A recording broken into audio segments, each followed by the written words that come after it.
तो दोस्तों आज मैं उस जगह पर पहुंच चुका हूं जहां भारतीय रेलवे का सीमा समाप्त हो जाता है। तो आज मैं यहां तक आ गया 20 डे के चैलेंज को कंप्लीट करते हुए भारत के आखिरी रेलवे स्टेशन पे।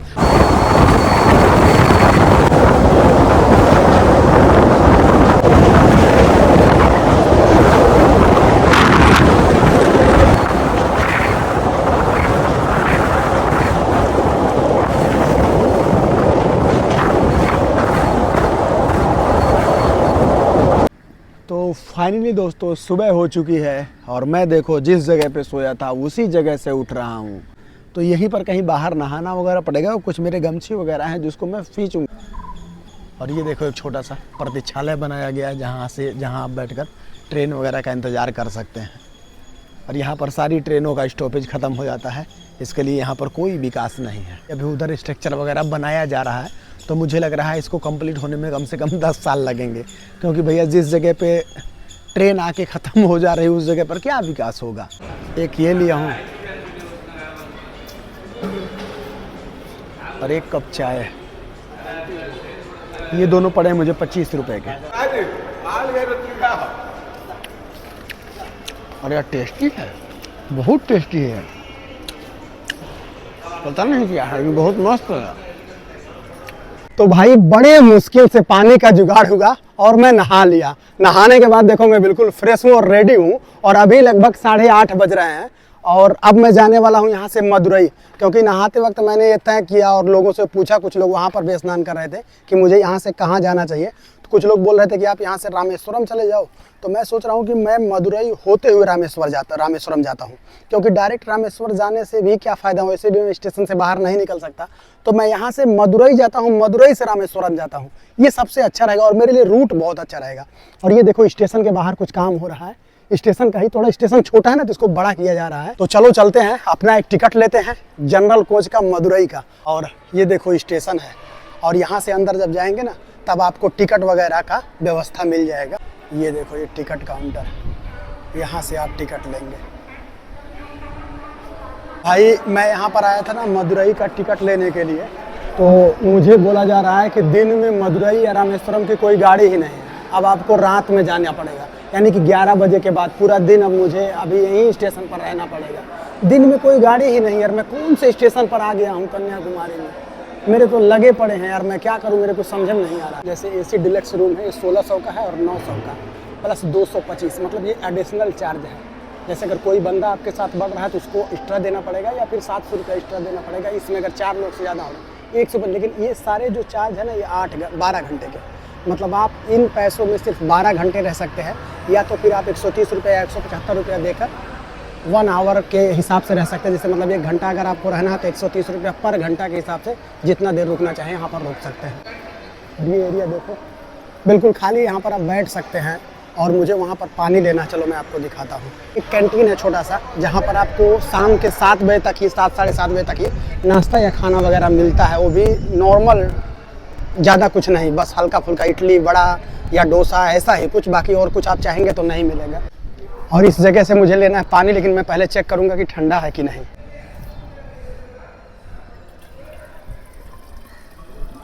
मेरे पास अभी बहुत समय है, 6 बजे तक कोई ट्रेन है ही नहीं मेरे रूट पे। ये वो जगह है जहाँ पर मैं नहा धो के फ्रेश हुआ हूँ।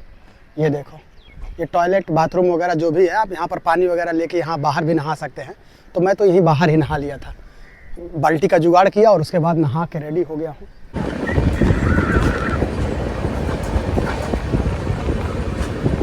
18 घंटे कन्याकुमारी स्टेशन पर बिताने के बाद जस्ट अभी शाम को 5 बजे मुझे एक ट्रेन मिली है, कन्याकुमारी से मदुरई लेकर जाएगी। मतलब मैं मदुरई पहुंचूंगा रात के 10:30 या 11 बजे के करीब मान के चलो। और अभी इस समय मैं जो कन्याकुमारी में लोकल ट्रेन वगैरह चलती है उसी में हूँ। पहले मुझे लगता था ना कि दक्षिण भारत की तरफ जो ट्रेन है उसमें भीड़ कम होती होगी, लेकिन भाई यहाँ पर भी ट्रैवल करने वाले बहुत ज़्यादा लोग हैं और एक राज्य दूसरे राज्य से लगा है, इसी की वजह से थोड़ा सा भीड़ ज़्यादा है। वाह,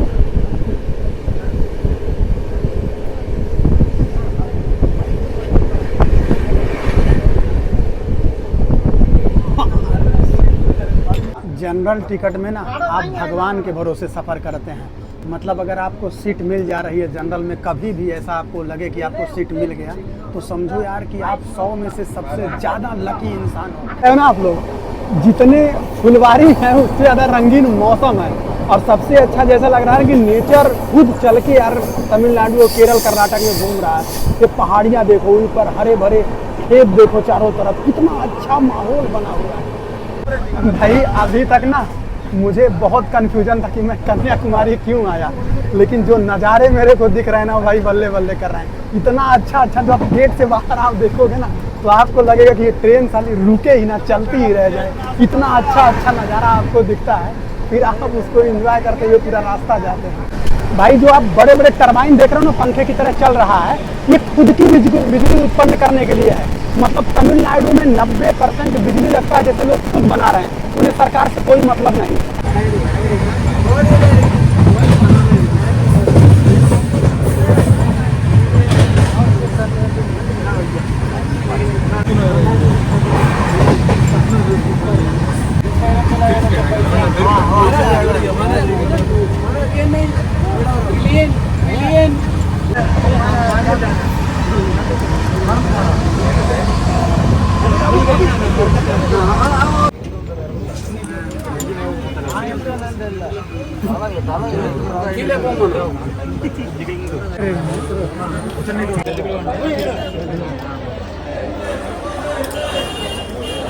तो भाई मैं पहुंच चुका हूं मदुरई स्टेशन पे, और अब मुझे यहां से रामेश्वरम की ट्रेन पकड़नी है, जो है कल सुबह 7 बजे। यहाँ पर ना टाइम से ट्रेन कोई मिलती नहीं, हमेशा आपको 5 घंटे 6 घंटे बाद मिलेगी। तो अब जो ट्रेन मुझे मिलेगी यहाँ से सुबह 7 बजे है, तो सुबह 7 बजे तक मुझे इसी स्टेशन पर किसी तरीके से बिताना है। अब मैं चल रहा हूँ वेटिंग हॉल की तरफ, देखता हूँ अगर इस स्टेशन पे कहीं वेटिंग हॉल होगा ना, वहाँ पर बैठ के मैं अपनी वीडियो एडिट कर लूँगा। ना मुझे सोने की जगह मिली है, अब कैसी जगह मिली मैं तो नहीं जानता, लेकिन सुबह 6 बजे तक मेरा 70 रुपया लगा है यहाँ पर।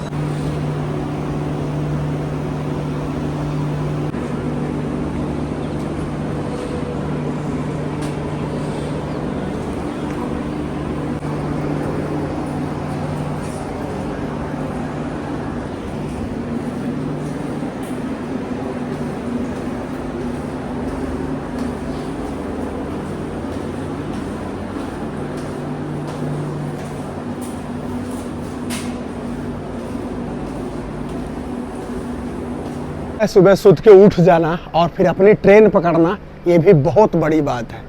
यहाँ से मेरी ट्रेन 7 बजे निकलेगी रामेश्वरम के लिए, तो मुझे रामेश्वरम वाली ही गाड़ी पकड़ना है। और भाई जनरल से जाना है, इसीलिए 1 घंटे पहले मैं उठा हूँ। दोस्तों मैंने अभी अभी रामेश्वरम का टिकट ले लिया है मदुरई से, ये पड़ा है मुझे 40 रुपये का।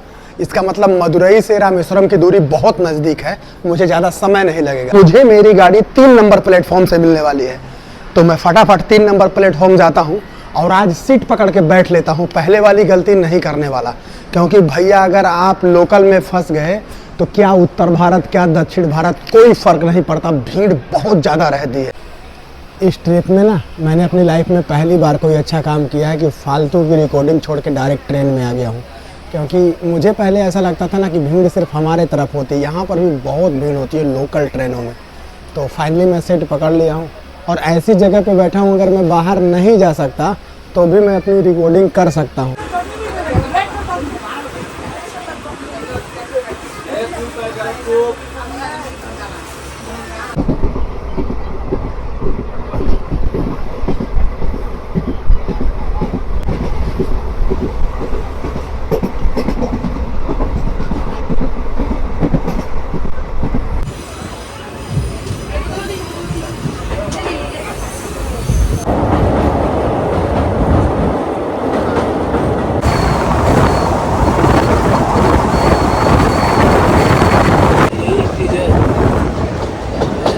ये वाला ओल्ड ब्रिज था, ये वाला पुराना।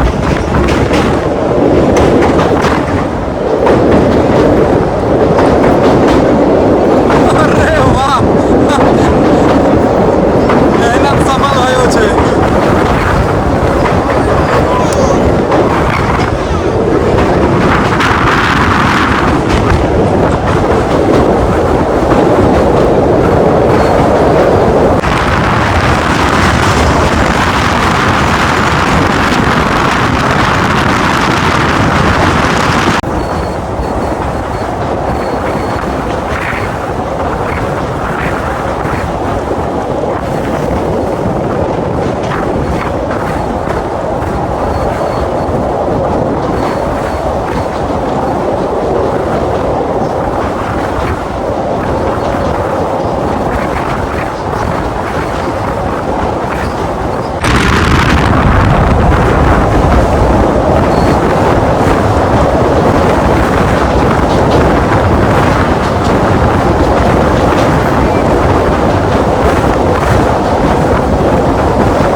रामेश्वरम रेलवे स्टेशन पर पहुंचा हूं पंबन ब्रिज होते हुए। मैं यहां से धनुषकोटी जा सकता हूं या फिर रामेश्वरम। मतलब आप राजस्थान से कब आए? हम आए थे 25 तारीख को वहाँ से रवाना हुए थे, जब हम 28 को पहुँचे थे यहाँ। और रामेश्वरम घूम लिया पूरा? हाँ, पूरा। कैसा है मंदिर? एक नंबर मंदिर। दूसरी बार आया हूँ, एक बार 2019 में आया था और 2026 में आया हूँ वापस। मंदिर घूम, वो जो हाँ सब मंदिर सब धनुषकोटी जो है सब घूम लिया? दूसरी बार आया हूँ इससे करके। अच्छा लगता है? अच्छा, एक नंबर डन। अब यहाँ से कहाँ जाओगे? अब यहाँ से मदुरई जाएंगे, फिर मदुरई से शाम को हम कन्याकुमारी जाएंगे। कन्याकुमारी? फिर कन्याकुमारी से चेन्नई, फिर चेन्नई से तिरुपति बालाजी, फिर तिरुपति बालाजी से आज तिरुपति बालाजी से फिर उड़ीसा जाएंगे, भगवान जगदीशपुर में। कितना लंबा टूर है आप लोगों का यार? हमारा 16 दिन का टूर है। तो एक ही ट्रेन से आए हो? नहीं, ट्रेन तो अलग अलग। अच्छा, ट्रेन बदल गया ना? 16 दिन मतलब ऐसे दर्शन करते रहोगे चारों तरफ घूम के?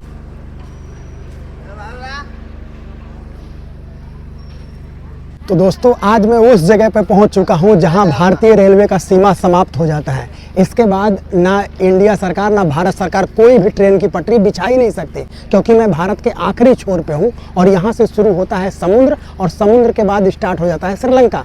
तो मैं भारत के आखिरी रेलवे स्टॉपेज पर खड़ा हूँ इस समय, रामेश्वरम में। यहीं पर भारतीय रेलवे की सीमा समाप्त हो जाती है। तो आज मैं यहाँ तक आ गया 20 डे के चैलेंज को कंप्लीट करते हुए भारत के आखिरी रेलवे स्टेशन पे। अब मैं यहाँ पर कुछ देर रुकूंगा, उसके बाद देखता हूँ रिटर्न मुझे यहाँ से कहाँ के लिए ट्रेन मिलती है। क्योंकि मैं ये नहीं कह सकता कि अब मुझे आगे कहाँ के लिए ट्रेन मिलेगी, मैं यही कह सकता हूँ कि अब मुझे यहाँ से रिटर्न ट्रेन कहाँ की मिलेगी। अभी थोड़ा सा अगर मूड बिगाड़ दूँ कि चैलेंज गया भाड़ में, चलो चल के घूम के आते हैं, तो 2 सेकेंड लगेगा, मैं यहाँ से बाहर निकलूँगा और रामेश्वरम पहुँच जाऊँगा। और ये जो मेरा इंडियन रेलवे का 20 डे चैलेंज है, ये 2 मिनट में ख़त्म हो जाएगा। मैं बिल्कुल बाहर खड़ा हूँ रामेश्वरम स्टेशन के पास। यहाँ से बाहर निकलने के बाद मेरा रेलवे प्लेटफॉर्म का जो चैलेंज है वो ख़त्म हो जाएगा और मैं पूरा भारत घूम सकता हूँ ट्रेन से बाहर निकल के। लेकिन भैया, मैं ऐसा कुछ करने नहीं वाला हूँ। अभी तो 11 दिन हुआ, 9 दिन बाकी है इंडियन रेलवे 20 डे चैलेंज का। तो मैं वो भी 9 दिन कंप्लीट करूँगा, उसके बाद ही ट्रेन से बाहर निकलूँगा रेलवे प्लेटफॉर्म से। तो चलो चलते हैं अगले सफ़र की तरफ। तो फाइनली दोस्तों, एक जानकारी आप लोगों को देना था कि पंबन ब्रिज का जो वीडियो फुटेज आप लोग देखते हैं कि ट्रेन बिल्कुल समुद्र तल से सटी हुई जाती है, तो वो वीडियो 2022 का है। अगर उस वीडियो को देख के आप पंबन ब्रिज को देखने आते हैं तो वो चीज़ आपको नहीं मिलेगा, क्योंकि 2022 में जो ब्रिज था ना, उसको धीरे धीरे करके सरकार तोड़ चुकी है, नया ब्रिज बन चुका है। तो नए ब्रिज पे वो वाली फीलिंग नहीं आती है जो पुराने ब्रिज पे होता है। मेरे चैनल पे आप दोनों वीडियो देखेंगे, नया ब्रिज और पुराना ब्रिज दोनों। तो प्लीज़ उस चीज़ को ध्यान से देख लीजिएगा। पुराना वाला वीडियो देखकर ये मत आइएगा कि पंबन ब्रिज मुझे उस कैटेगरी में मिलेगा। पंबन ब्रिज अब डेवलप हो चुका है, नए हिसाब से बन चुका है, काफ़ी सुरक्षित बन चुका है। तो आप उस चीज़ को नहीं देख पाएंगे, वो चीज़ फील नहीं कर पाएंगे। तो ये चीज़ याद रखने के बाद ही आप आइएगा, एक बार गूगल कर लीजिएगा पंबन ब्रिज के बारे में। और फाइनली दोस्तों, मैं इस ब्लॉग को जो मैं कन्याकुमारी से लेकर मदुरई और रामेश्वरम तक पंबन ब्रिज का ये ब्लॉग मैं बनाया था, मैं इसको अब यहीं पर ख़त्म करता हूँ। नेक्स्ट स्टेशन मेरा कौन सा रहेगा, मैं कहाँ जाने वाला हूँ, दक्षिण भारत के किस कोने में मैं मिलूँगा, इसके लिए आपको मेरा नेक्स्ट ब्लॉग देखना पड़ेगा। तो इस ब्लॉग को मैं यहीं पर ख़त्म करता हूँ। मिलते हैं आप लोगों से एक दूसरे ब्लॉग का। मैं इंडियन रेलवे 20 डे का चैलेंज कर रहा हूँ, 20 दिन तक इंडियन रेलवे से बाहर नहीं आऊँगा। तो मिलते हैं एक दूसरे रेलवे प्लेटफॉर्म पर, तब तक आप सभी लोगों को जय श्री राम।